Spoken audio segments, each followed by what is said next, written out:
கேட்க போறீங்க, நான் எப்ப கொடுக்க போறேன்றது.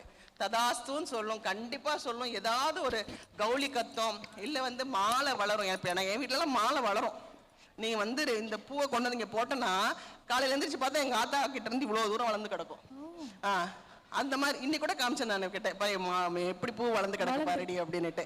ஸோ பிரபஞ்சத்துக்கிட்ட பேசுங்க, மனசு விட்டு பேசுங்க, ஆனா விளக்கு ஏத்திட்டு பேசுங்க, ஜோதி சுரூபமா பேசுங்க. அந்த ஜோதி ஆடுறதுல நமக்கு பதில் சொல்வா. இது எல்லாமே தத்ரூபமான உண்மை. நீங்க பிரம்ம முகூர்த்தம் 5-6 நினைக்காதீங்க. 3:30 to 4:30 அமிர்த நேரத்துல நீங்க பண்ணுங்க. நடக்கலன்னா நீங்க என்னன்னு கேளுங்க. சரி, அதையும் மீறி உங்களுக்கு இல்லைங்க ஏதாவது கோயில் சொல்லுங்கன்னா, எனக்கு தெரிஞ்சு வெக்காளி அம்மன்.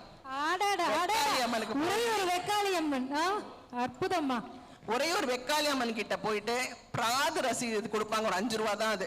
அதுல அம்மா தாயேன்னு ஆரம்பிச்சு உங்களுக்கு என்னென்ன விஷயங்கள் வேணுமோ அது எல்லாமே எழுதுங்க.